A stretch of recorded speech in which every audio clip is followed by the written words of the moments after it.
Yeah, it's the balance that I think a lot of people are looking for. I have some people I'm supervising that are, their caseload is like over 100, which just is really, really surprising. I am recording. I forgot to start at the beginning. So if you don't want to be on camera, feel free to take off your video. But if you don't mind, then you can stand. Let's see.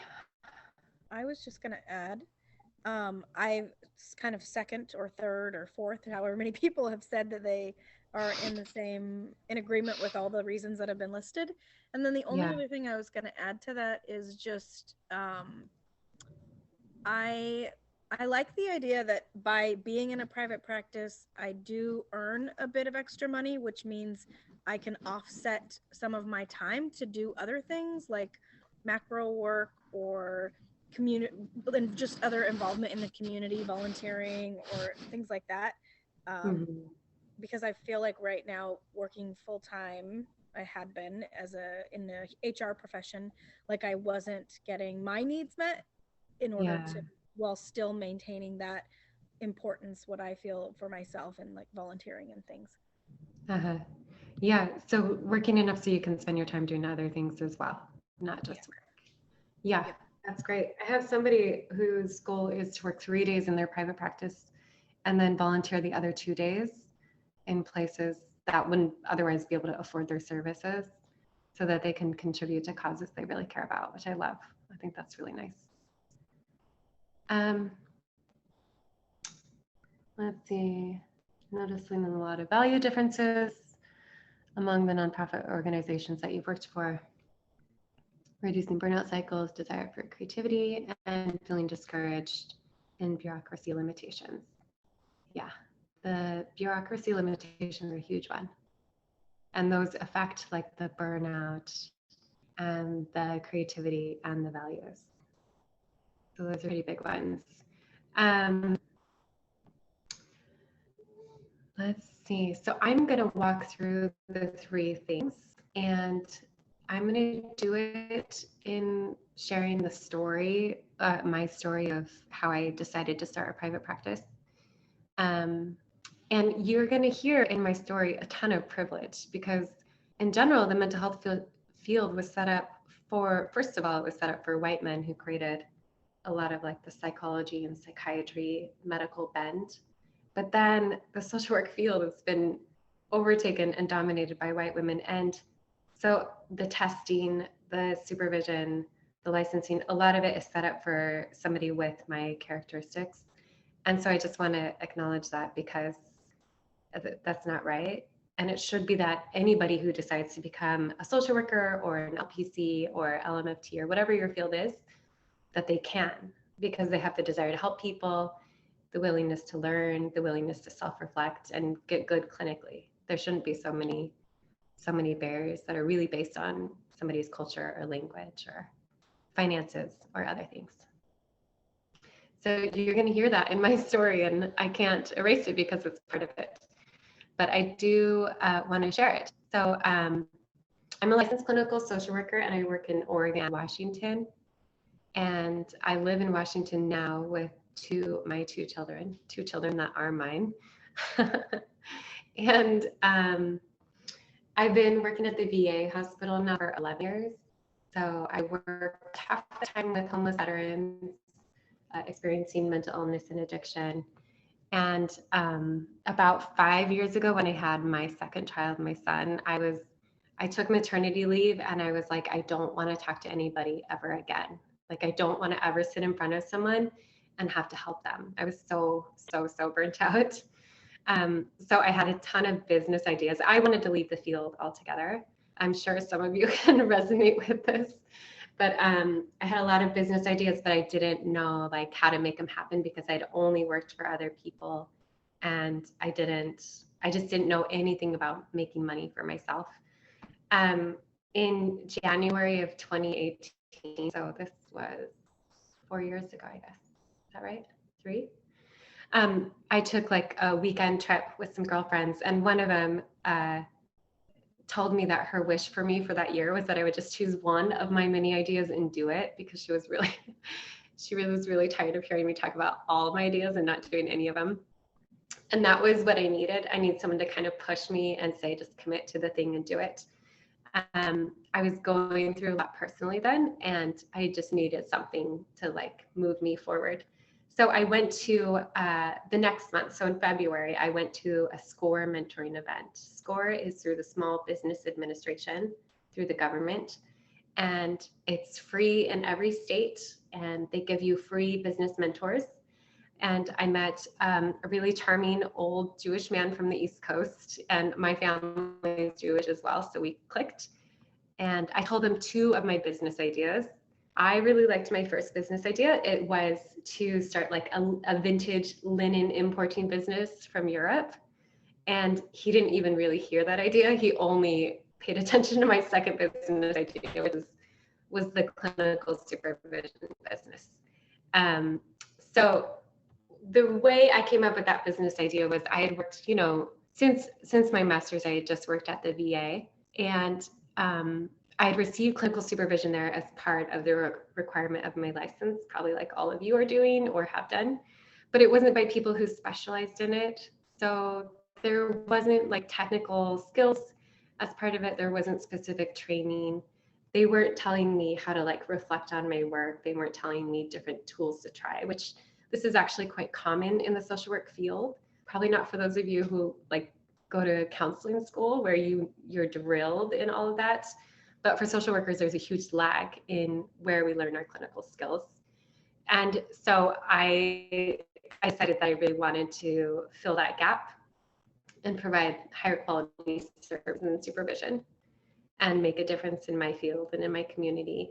And then I really had a vision of spending more time with kids. So I really had a vision of not being at work like 50 hours a week, and instead having some kind of balance so I could spend a lot of time with the 2 little humans that I decided to have.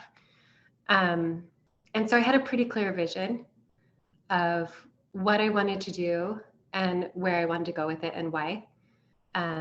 So that's where I want to pause for a minute, because that's a pretty good formula, is kind of looking around you and figuring out what's going on and what's not working and what's something else that could work. So the first step in starting a private practice is having a really clear vision of what it is that you're wanting to do. And I know that seems really obvious, but actually most people that I work with in my consulting business, it takes them a while to narrow it down, to really get a feel for what it is they're wanting to do.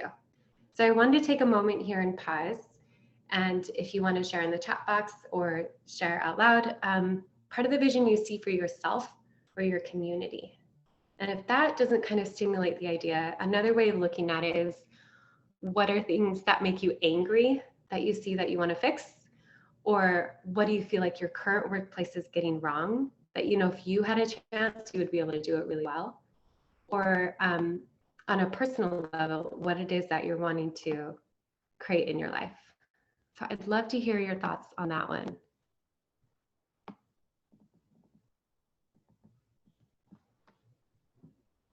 And I know it can feel a bit vulnerable to share, so there's no pressure also.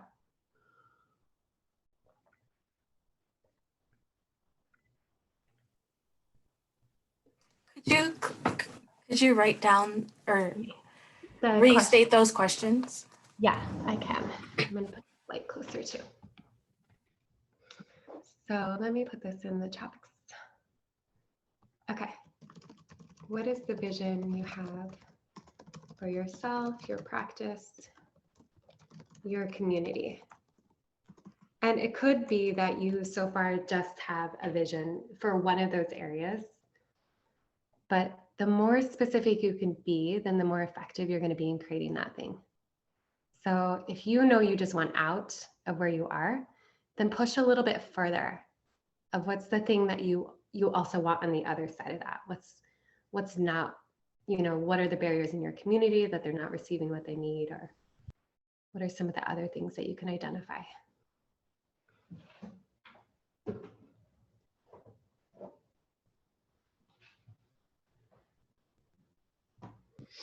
So when you rephrased the question about like what is it that makes you angry, Yeah. I was thinking about how I get frustrated with the way that the insurance meddles with people's opportunities and options. Yeah. And I don't know how that fits into like what I would do for a practice necessarily, but that is something that really and the fact that people need insurance to have, like unless they're paying out of pocket, which if people don't have insurance, likely they don't have options for to pay out of pocket either. Mm-hmm. Mm-hmm. So just addressing that in some way. Yeah. So because it's the funding that you're finding problematic in your workplace, I would imagine that it's the insurances are driving the treatment plans and the services that you can get reimbursed for. Yeah, I mean part of it, I guess, but it's also looking at it even just from like any provider, what they're having to go through, like treatment plans, even outside of mental health, like just your regular doctor, how much influence insurance companies have over a treatment plan and being Yeah. frustrated by that. Yeah. Yeah. I mean, some people do go to private pay for that reason. And then they find a way to offer low cost services within their private pay practice. So they'll have the top of their range up here where people are paying their full fee, maybe between 150 and 200. And then they offer group services for like $30 each session. So some people do go to private pay for that reason, in order to cut out insurances.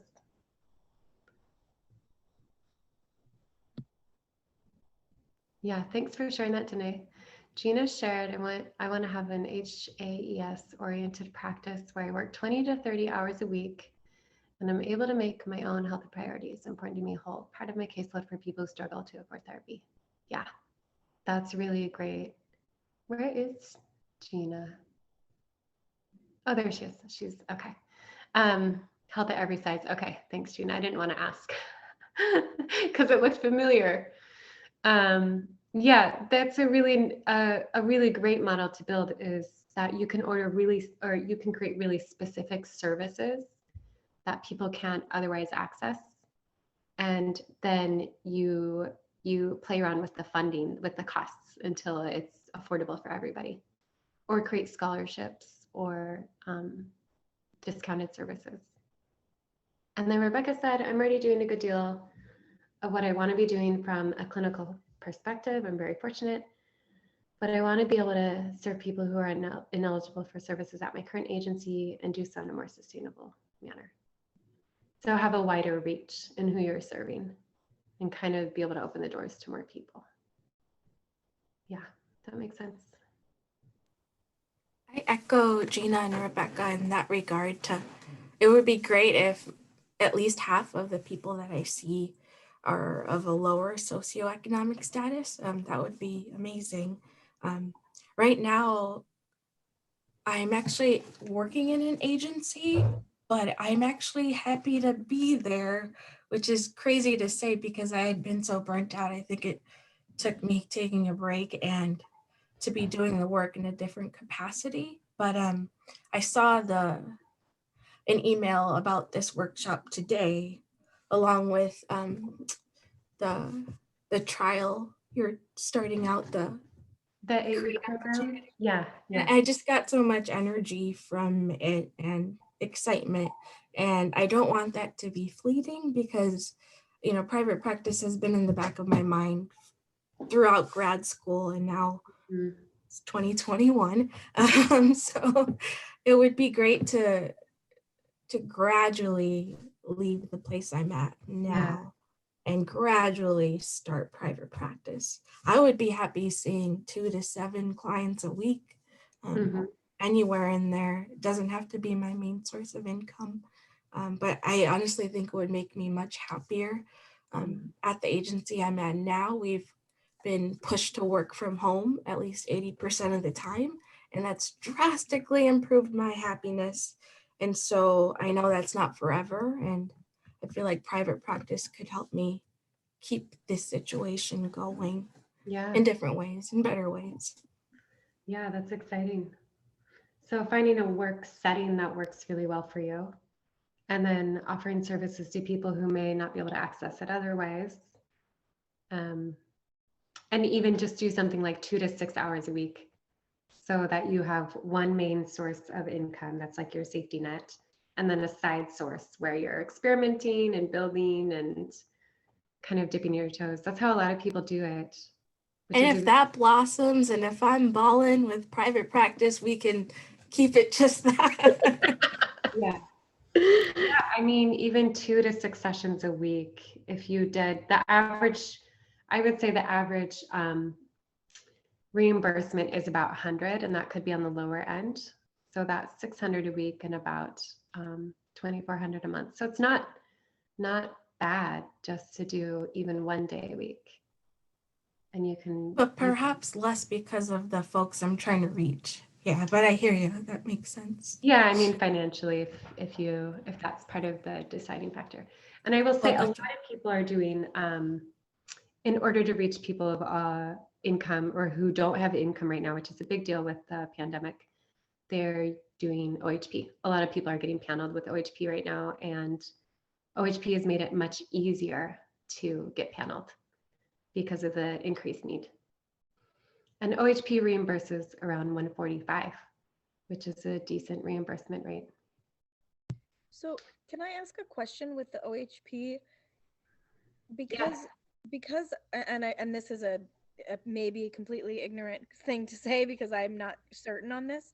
Is there for folks that have Oregon Health Plan, are they still able to utilize like telehealth type services, or is there limitations based on, I mean, I know there's income requirements with OHP, and so I don't know if that affects what technology they have access to.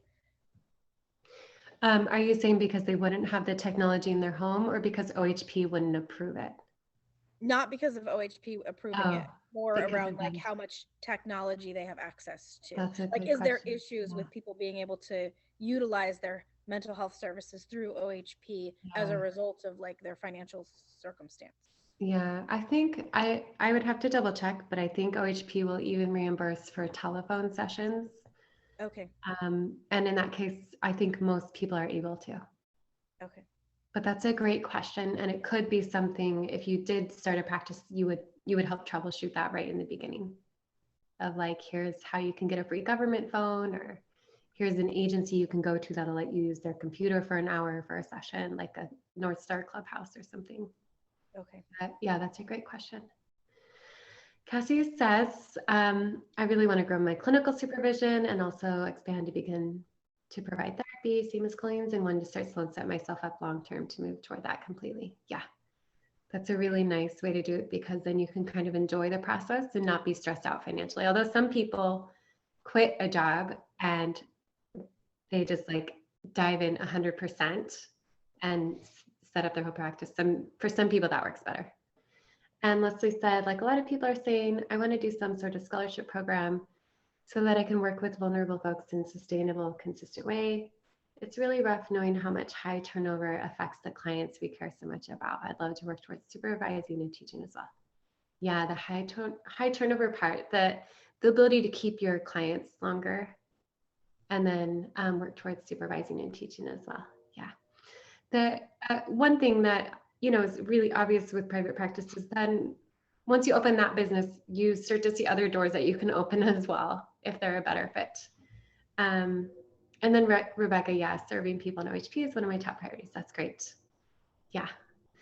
So step one is getting really clear. And what I recommend is just taking a piece of paper and just doing a full brain dump of what your vision is. And it could be that you take yourself 5 years from now and you write back to your current self and say, this is what life is like.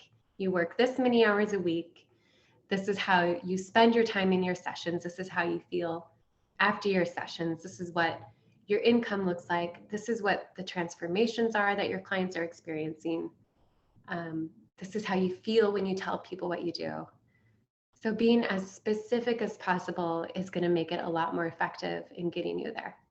And it'll also, it really helps with your commitment, which is one part of this, is staying committed.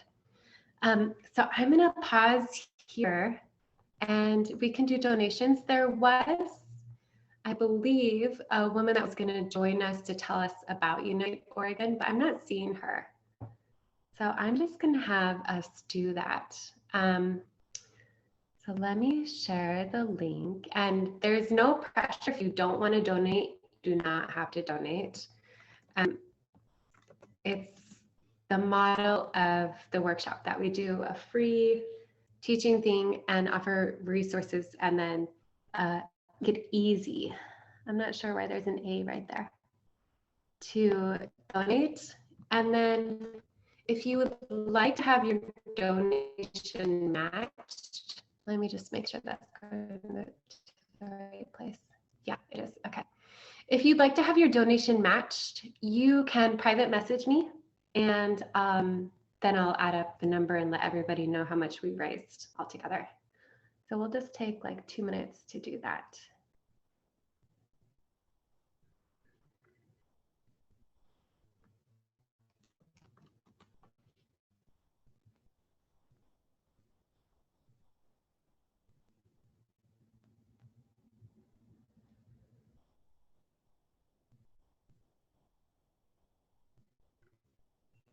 Oh, good. Thanks, Rebecca. You volunteered with Unite in the past. They're an incredible multicultural organization that has leveraged a lot of change. Yeah, that's great.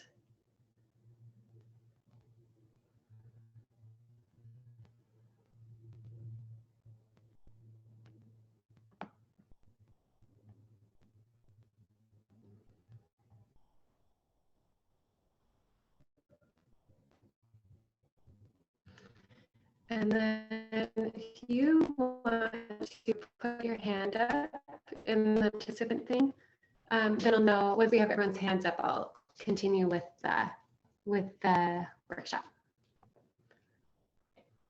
So I don't awkwardly stare at all of you too long, just a little bit.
Need some background music or like intermission entertainment here.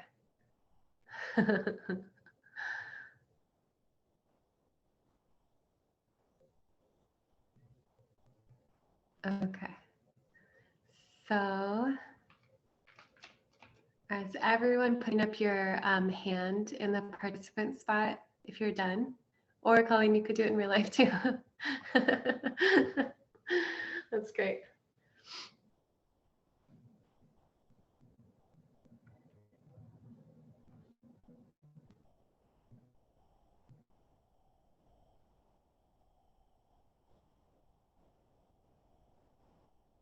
All right. I think we're just about ready. So, oh, great. Okay. So I'll keep an eye on the chat box, but so far we have 120 donated. So then with matching it brings us to 240, which is almost 250, which is great. I would imagine, thanks Rebecca. I see that you said you're done.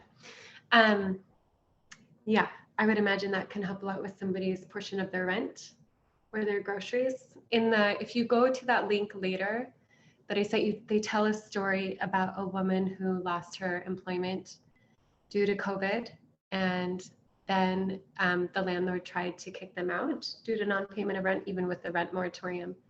And then they had to do a lot of work to help her stay housed. But she still has, the bills piling up for when the rent moratorium ends. So it's really helpful to kind of see the nuts and bolts of what people are going through. Thanks everybody for donating. That's awesome. All right, so I'm going to continue. And here we go. Okay, so we talked about really getting clear about your vision, and another way to say that is getting clear about your niche. If you are in a rural area, let's say you're in some population, like a town of 30,000 or something, you don't have to be clear about your niche. You can just hang up a sign and say, I'm a counselor, and you're going to get work. But because most of you, I'm guessing, are here in the Portland area, there's, the expectation that you're very specific in what you're serving is huge. So in order to have people find you easily, being really specific and clear about your niche is important. And it plays out in other places too, when you start telling people about what you're doing and connecting with people. And I've actually found that clarifying my niche makes me better at my clinical practice, because I'm having to describe what I do. So it's a nice chance to reflect on, what am I doing? And how do I put it into words? And is this actually what I want to be doing? Something else. So can you share your niche, like your sort of elevator speech? Yeah, I did actually used to do an elevator speech. So mine is, my elevator pitch is that a lot of people are graduating with their MSW or their counseling degree or marriage and family degree, and they don't know how to get their license, and they don't know how to get really good quality supervision. And there's a big need for more clinical supervision. There's a big need for really specific training and help.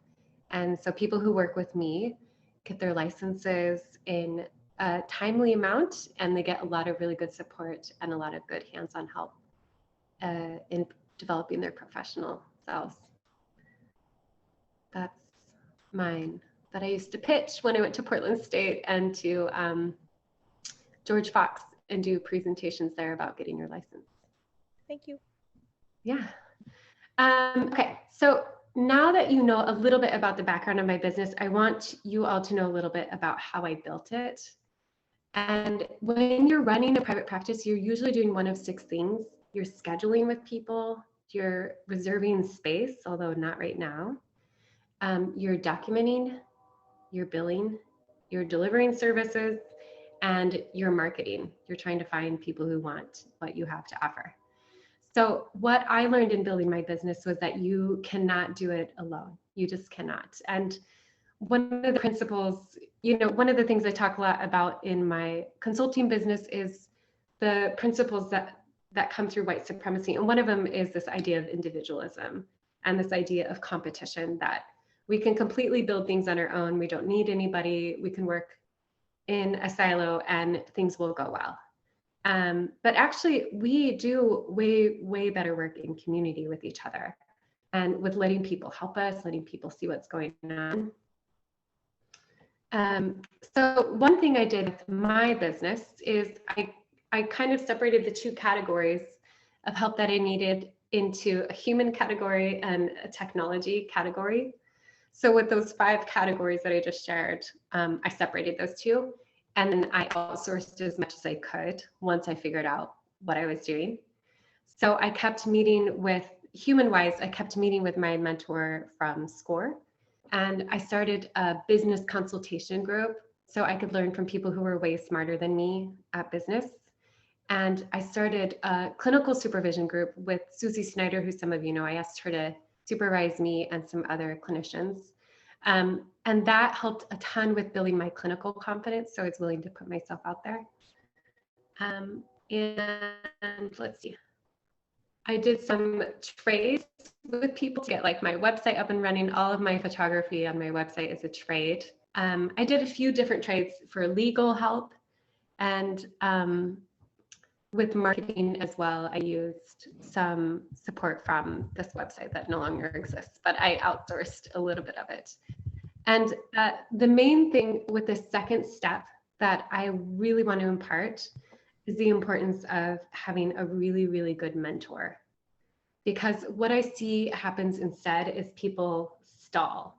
Danae asked, what did I try? So with my photography friend, I watched her kid and she let me use her stock photos for my website. And if you go to my clinical website, the photography is one of the things people are most drawn to.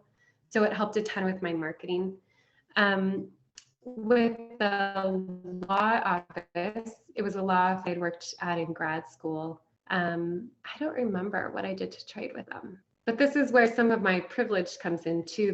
There were things in place for me that not everybody has access to. But those are some of the things I traded was like my labor so that I could receive someone else's services. But the second step would be get a mentor. So this could be a friend of yours who's already in private practice and they're really successful and they're willing to help you figure out the ropes. It could be a SCORE mentor, which I did and I loved. And you just find that through, you can go to sba.gov, or if you just search SCORE local chapter, you'll find them.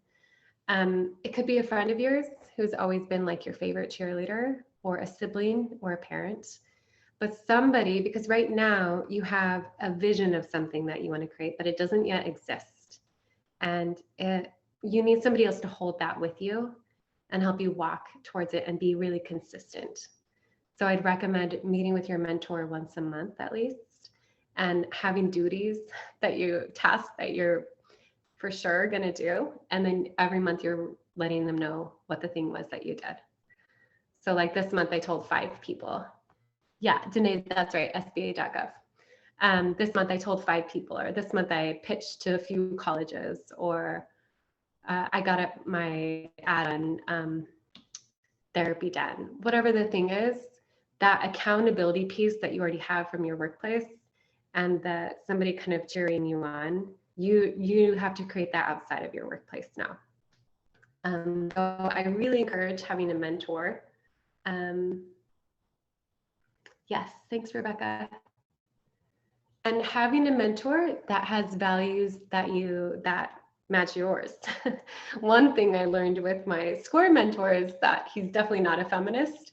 So some of the goals or ideas I would have, he'd be like, maybe you're wanting a little too much as a woman.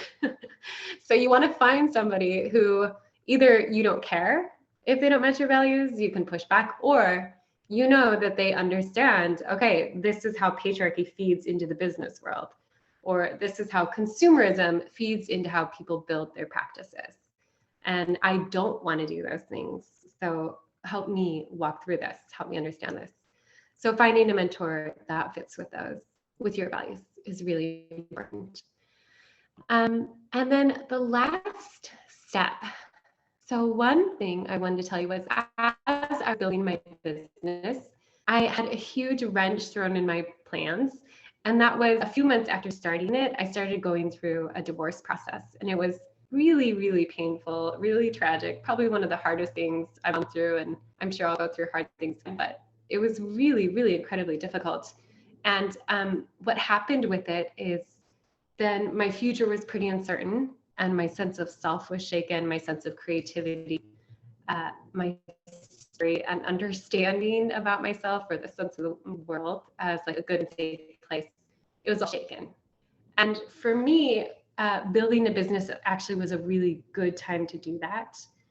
And maybe this can relate to some of what some of you might feel in where you're at with your work, but I needed something to build.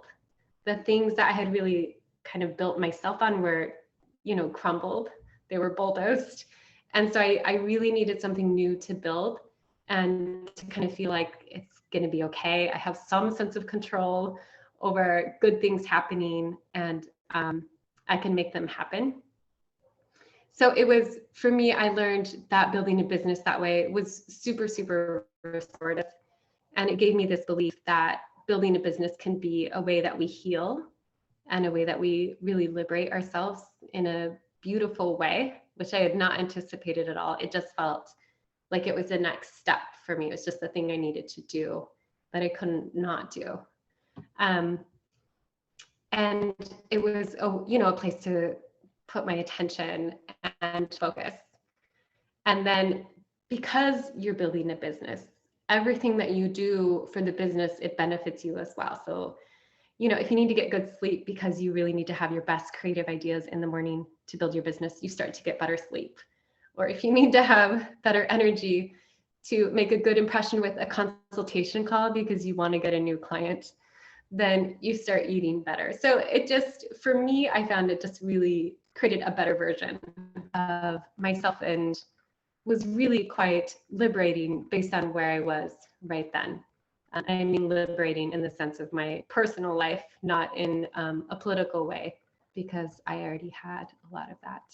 So what happened then was I started telling people. I started telling people what business did for me. I got really excited about it. And it became part of my story. It became a big part of my story and a part of how I see the world. So that's the third step. So you're creating your vision, your niche. You're getting a mentor who's going to help hold you accountable, who knows your story or knows your vision and your niche. And then the third step is you have to start telling people and start telling them what you're about, what this vision is. Another way of saying this is you're going to start marketing. And you can start marketing long before you open your doors, long before you have a website, long before you've legally registered your business. You can start marketing. And I will say a lot of people do all of the logistic stuff first, and then they're sitting with an empty office for 6 months because the marketing is what you need. You need people to know who you are, what you're about, what you're trying to create, and you need them to be able to find you. So that becomes really important. The other stuff you can do later. If you're marketing and if you had people reaching out to you, if you had to, the night before, you could set up your electronic health record, you could legally register your business, you could figure out how they're going to pay you the next day. But marketing, you cannot do that way. Marketing takes time. It takes building relationships, building a reputation, supporting your community, being consistent, being trustworthy. So that's what I say for the third one. And I'll give you a few ideas on how to do that. One is you could start an Instagram if you haven't yet, and just start posting things that you like. Keep it super simple. Another easy way people do it is they just start showing up on Facebook groups more. Facebook will let you pin 10 groups. If you pin those groups and every week you're intentionally visiting those groups and seeing who needs a resource and sharing one, or just generously giving as much as you can to your community, people will start to understand that you're there to be a community member and there to show up versus like posting once every few months saying, hey, send me clients. So this idea of generosity in sharing your story and in networking is really helpful. So Instagram, you could start posting on Facebook groups. Let's see, you could start a website. I really recommend creating a website on Squarespace. It's fun, it's exciting. There's a bunch of tools that you can find. You could just start sending out a newsletter to your friends so that they know what you're up to and what you're creating. There's a lot of things that you're probably already doing that support your community. So it would just be adding in this extra piece of, by the way, this is the thing that I'm crazy about. This is the thing that I'm doing that I can't stop telling everybody about because I love it and I want you to know about it. So that's the third step. That's what I recommend. And then from there, you can do all the other steps. So I forgot in the middle, I was going to tell you about the 8-week program I do in Lloyd Collective. And I forgot actually at the beginning that I was going to tell you in the middle that I do this program. So I'm going to spend a minute telling you about that. And then I would love to hear any questions you have about all this. So I do in Lloyd Collective, I have 2 main things that I do. I do these workshop fundraisers, and I do an 8-week program called Create Opportunity. In that program, every week, people are setting up their private practice. So there's video tutorials, there's assignments, they have a checklist, And so every week they're doing a piece of building their practice. And at the end of the 8 weeks, they have a fully functioning business. They could start, in fact, in one of my cohorts, people started getting clients midway through the program. So the benefit is that, and the focus is being inclusive and aware of white supremacy and being really conscientious in how you build your practice, being really critical of business principles and making sure you're incorporating ones that uproot harmful systems instead of just continue them. So we go into conversation over that. This program, it's a high touch program. So in between each week where we meet as a group for 2 hours online, you get as much access to me as you need. You can send me an unlimited amount of emails, and I send back video responses to all of them. And sometimes I'll send you like a tutorial on different pieces of your website, because you will build your website in the program and you will register your business, set up your financial foundations. And the biggest benefits are that you get your practice done, you set it up much faster, you set it up in community, and you set it up in a really conscientious way, in a way that kind of is built from principles that you believe in. That's the goal of what we're doing. The cost of the program is $1,500, and there's payment plans, so you can break it up in, I think, as much as 5 months. And there's equity pricing for people who are first generation, who are Black, Indigenous, people of color, immigrants, or refugees. And I'm going to put my website in the chat box. My next cohort, I do 4 cohorts a year. And so far I've done 1 this year, and my next one starts March 8th. And then I'll do 2 more this year. And there's small groups. Can I ask a question real quick? Is the March 8th window, I know it'll vary like from year to year, but is it March roughly every year, or does it vary like even more than that? No, I think it'll vary. I would love to say that it's always the same, but no, it varies each year. Yeah. I like that you're thinking a year out though, Danae. Yeah. That's great. I'm going to put a link in though so you can check it out and see. So far, the people that have done it have really loved it and had really good feedback, and have created really beautiful practices. So that's all I'm going to say on that. But I'd love to hear any questions about that, or questions in general about what we've talked about tonight, or just random questions you have about business or private practice. Do you have a cap on how many people you allow into each cohort that you offer? Yeah, the cap is 10. Okay. So I try to keep it pretty small.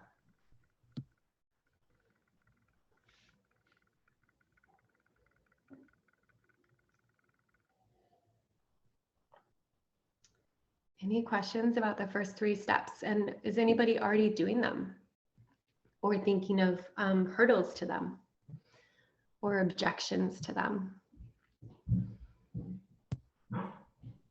I think for me, and I know you and I had chatted last year, maybe, I don't know when it was. Yeah, yeah, we did.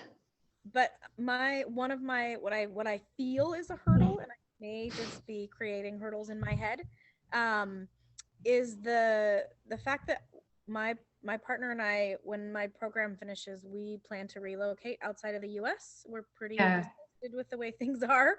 And so I struggle with like how to build a sense of community when we don't really know where we're going to land yet. Yeah, I think that makes sense.